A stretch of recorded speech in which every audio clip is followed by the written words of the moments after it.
Welcome to part 3 of Major Movement Patterns Decoded, the lunge. Now, the lunge is definitely one of my favorite exercises when I'm working with golfers for many reasons. One of the biggest reasons is definitely that it's 3D movement. So a lot of the times in the gym, we live in what's just called the sagittal plane or the forward and backward plane. Everyone squats, everyone deadlifts, like we did in the first two parts, forward and backwards. Now with a lunge, we can still go forward and backwards, but we can also go side to side, we can rotate, and we can really create that whole 3D movement, just like the golf swing. Now what a lunge actually is a lunge is a stationary, a movable footprint, an upright level change with a movable footprint. That's a mouthful. Now it's a lunging pattern.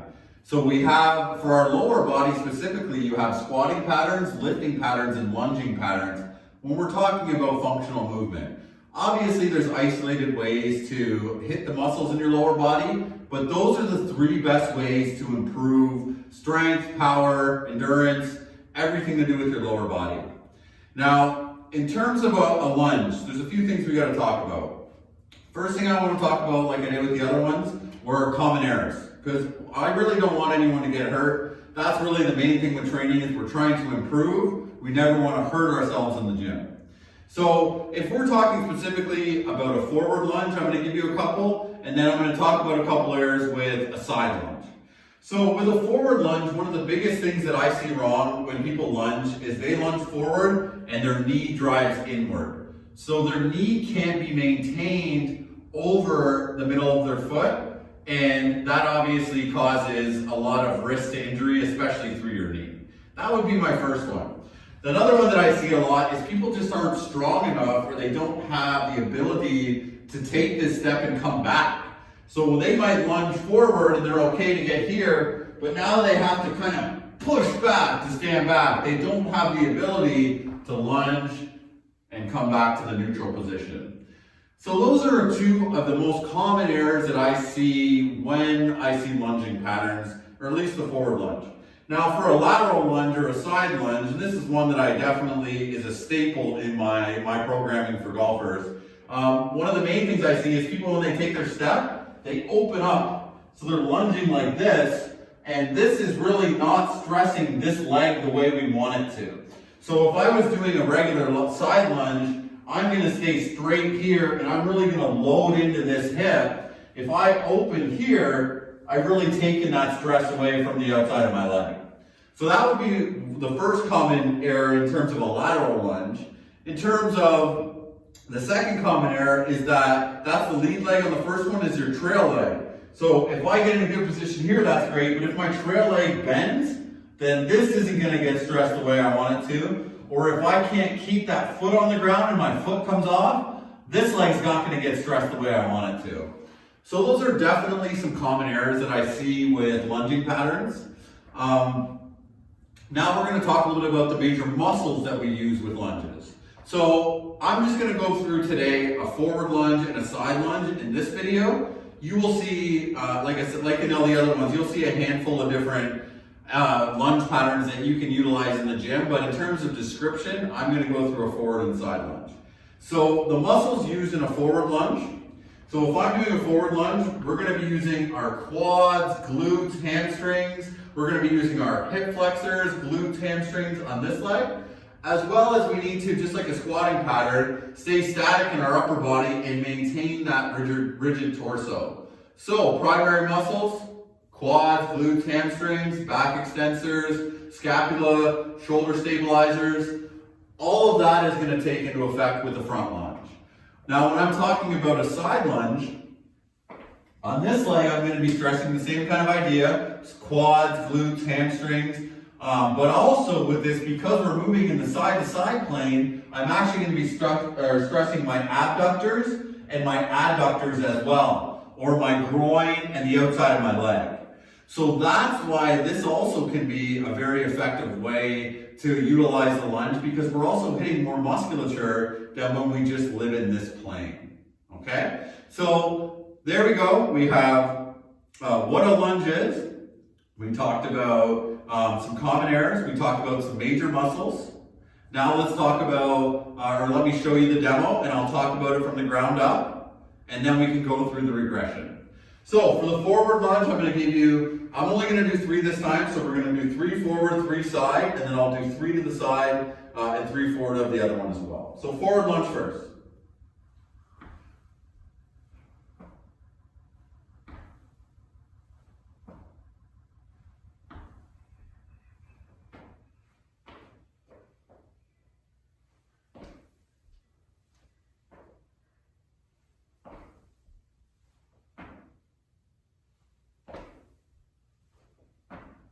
Okay, so let's start from the ground. So with the forward lunge, your feet are narrow. You're going to take a step and another half step. That's kind of the distance we want in between our feet. Okay, so I've obviously done this a lot of times, so I know where to step. But that's how you want to practice. Take a step and then a half step. And that's where you should be. So I take my step out, and what I want to do here is lower straight down. Don't lean forward. Let your body drop straight down. Your knee can kiss the ground, but never slam it against the ground. And then stand right back up to neutral. Okay? So if you look at my upper body, it didn't change at all. I bent my back knee and my front knee simultaneously and lowered my hips to the ground, maintaining that upright posture. Touch, and then back. So I inhale on the way down, touch, exhale on the way back. That would be your forward lunge. Like I said, just make sure you stay up and down. Don't go forward and backwards. Now in terms of the side lunge, it's a lot different. So instead of going forward, I'm going to the side. That's obviously the one thing, but I have to have way different alignment in terms of my lower body. So I start narrow, I take my big step. Both of my feet need to point forward the whole entire time. Now, my feet are wider than shoulder width now. This knee is going to stay extended. This knee is going to flex if I'm going this direction. Same kind of idea. This hip is going to flex while this one is going to kind of stay in neutral and abduct or extend outwards. Now, my upper body is similar to the other one, whereas it's going to maintain that upright posture, but I also want to flex a bit and come down, so I'm not here. I'm coming down naturally with the movement, okay? My ears are going to stay in line with my shoulders like every other movement, and I'm going to lower to the range of motion that's comfortable for me. So I'm going to show you a few reps here, and then we'll talk about it from the ground up.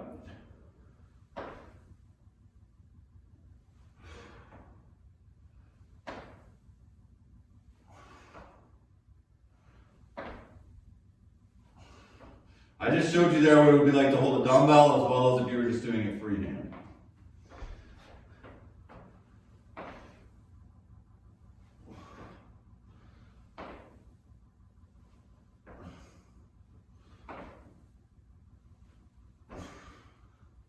Okay, so let's talk through that. So like I said, nice narrow stance, big wide step, extend, flex, drive your hip back to the back corner of the room. So I drive it back and to the right if I'm on my right leg. From here, maintaining that posture, sitting into this lunge pattern. Once I get to my range of motion, I drive back up and return to my starting phase. Now, obviously this is a lot harder than, let's say, a squat or a lift because my feet are moving.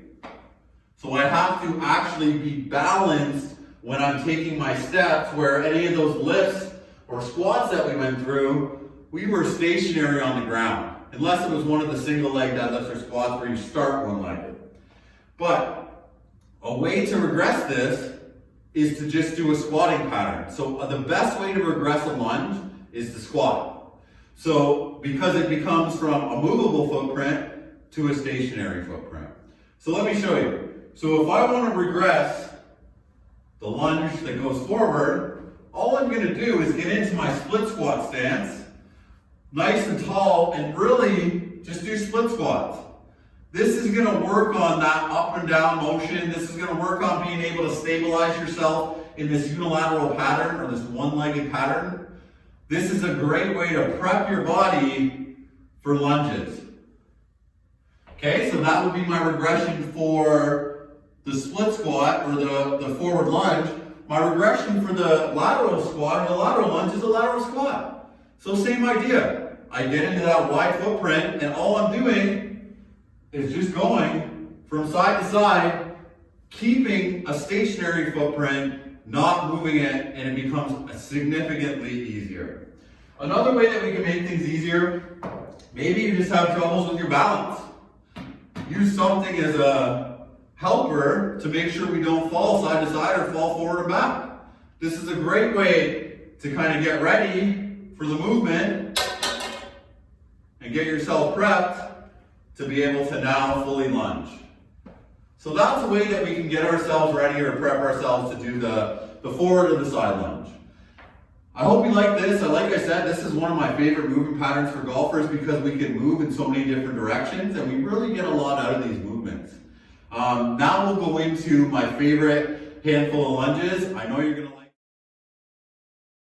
it. For the forward lunge, we're going to take a step and an exaggerated step forward in order to get to the right position. Now, if we were holding weight, we could hold dumbbells at our sides, at our front, but I'm always going to perform things with no weight just to start, just so you can see what it's like. So I start in a narrow stance, I take a step and another half step to kind of get to my length, and I lower straight down. Now, a lot of the times if we're free, a lot of people like contralateral arms or opposite arm, opposite leg. If that's too confusing at the start, just put your arms at the side. So I would go down and come back. My hips, my back hip is going to extend and my front hip is going to flex.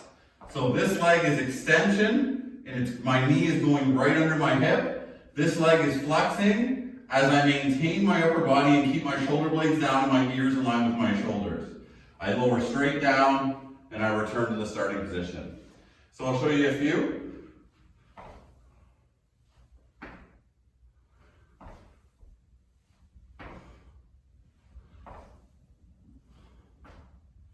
And I'll show you from the side as well.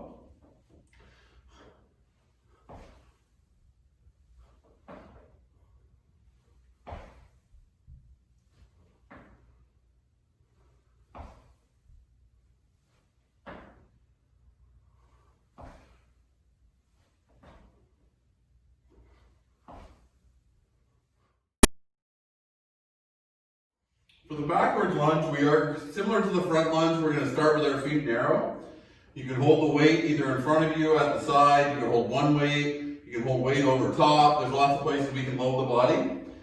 You're going to take the same kind of idea forward, but a step backwards. Now this one's a lot harder because we can't see where we're going. So I need to maintain that upper body while I flex one side, extend the other, knee in line with my feet. Shoulder blades down, ears in line with my shoulders, head looking forward. So what it looks like is something like this. So step back, lower, and back to the starting. I actually almost keep some of my weight a little bit forward in this one, and it helps to load this leg better. I don't want to fall backwards when I step back. So here's a few more reps. Inhale on the way down.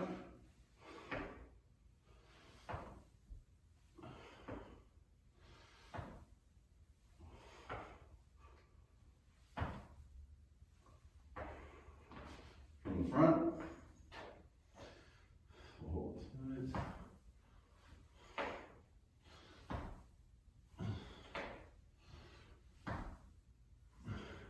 So you really can do anything with your hands, or you can load the body any way you want. Some people like.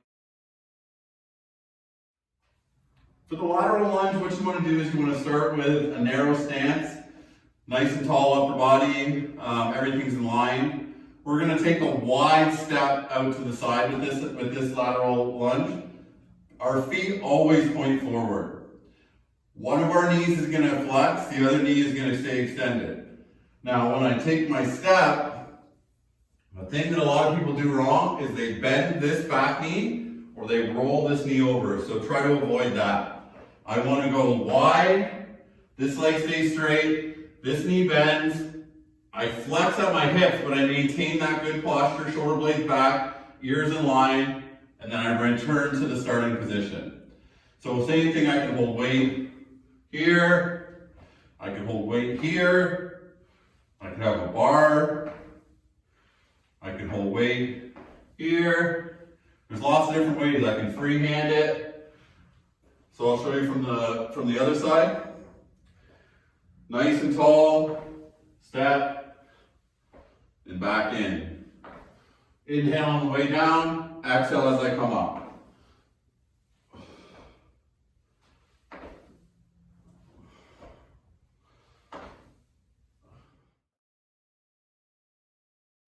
This lunge is called a rotational lunge.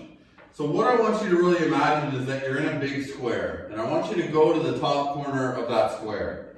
Now I want to keep my feet nice and close, everything's in alignment, nice upper body, and what I'm trying to do is rotate and open to the back corner of this square. So it looks something like this. And then back. So my trail leg stays straight, toe points forward, my lead leg rotates, opens, and I make this kind of 45-degree angle here. My upper body stays nice and tall, but I rotate in to this leg, maintaining that posture, ears over our shoulder blades down, and then I return. Now you could hold a weight. I like to load this one in a goblet hold if I do load it. It's just better for posture. So I would be like this.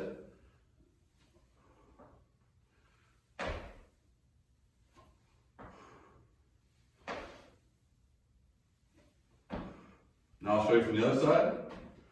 So front of the box, going to the back of the box. The hardest part is keeping this leg straight.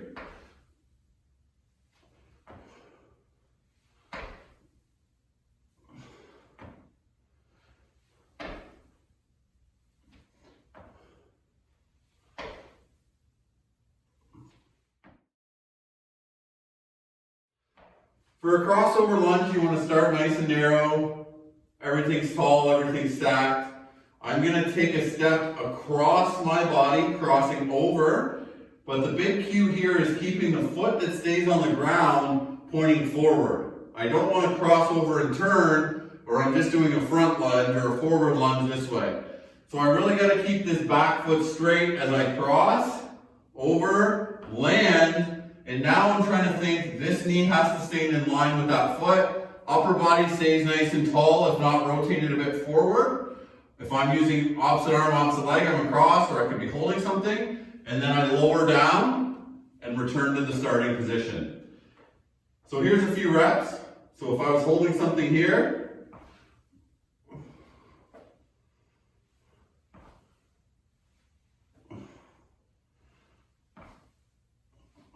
you can hold 2 dumbbells as well. That's what it would look like from the front. Now, if I was coming across the body,